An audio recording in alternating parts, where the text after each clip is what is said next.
Welcome, one and all, to The Late Show. I'm your host, Stephen Colbert, and I am so happy to... Yeah, you know what? You know what? Whoop, back to you. I'm so happy to be with you, you not crazy people.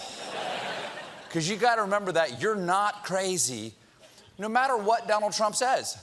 And just remember, what you're seeing and what you're reading is not what's happening.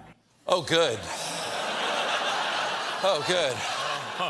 Ooh, I was worried because what I'm seeing and reading is that the president is a racist, horny, old burger goblin who literally steals children from poor people. What? And I'm being told he's lying again. Oh, well, that makes sense, because that's another one of the things I'm seeing and reading. Every day, just like that, Donald Trump gets a little more brazen. For instance, yesterday he announced he is considering stripping the security clearances from officials who have criticized him. Now, I don't know if we've arrived at dictatorship, but we've definitely made it to dick. This is... We'll get to the tater. Next comes tater. Then tater, then chip. As one Republican consultant said, using executive authority to punish critics sets a bad precedent. Yes, truly a bad precedent. I'm sorry. Precedent. I'm sorry. Both. I'm sorry. Not sorry.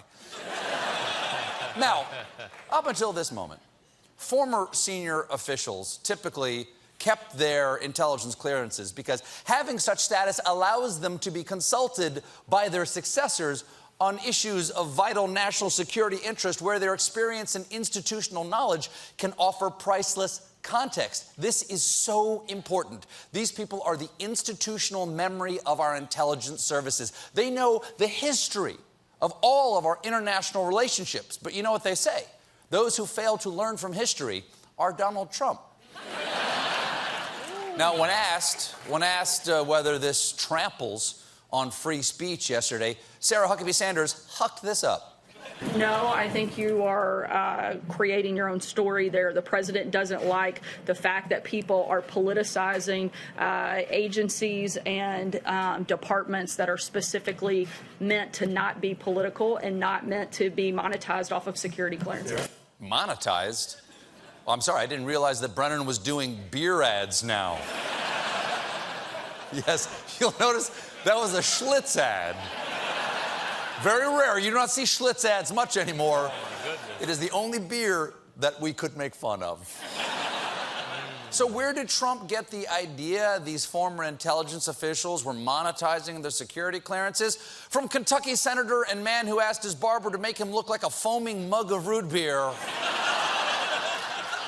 Rand Paul, who tweeted this yesterday.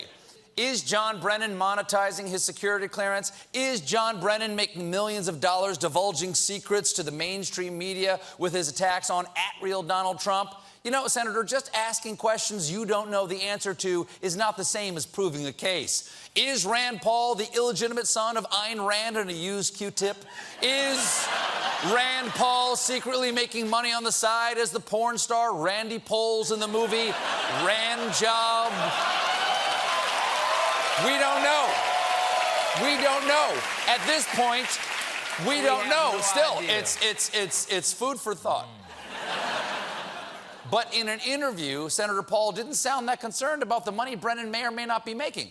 I don't think we should reveal secrets to people who are calling the commander-in-chief treasonous. I don't think there's many people in America who are going to disagree with that judgment, that we would continue to give secrets to a person calling the president treasonous.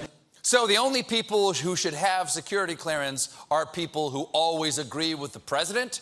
Well, then please welcome new CIA director Don and Eric stacked on top of each other in a trench coat. Begins by... What's that? Of course, some people are not worried at all, like Speaker of the House and man who just said, "I won't betray our democracy," Paul Ryan. Here's how Ryan responded when asked whether Trump is setting a dangerous precedent. I think he's trolling people, honestly. I think he's just trolling people. Yeah. President of the United States just trolling people. Nothing to worry about. Just like when FDR addressed his worried nation. The only thing we have to fear is that you're a bunch of wussy beta males. You just got pwned, snowflakes. Baba booey!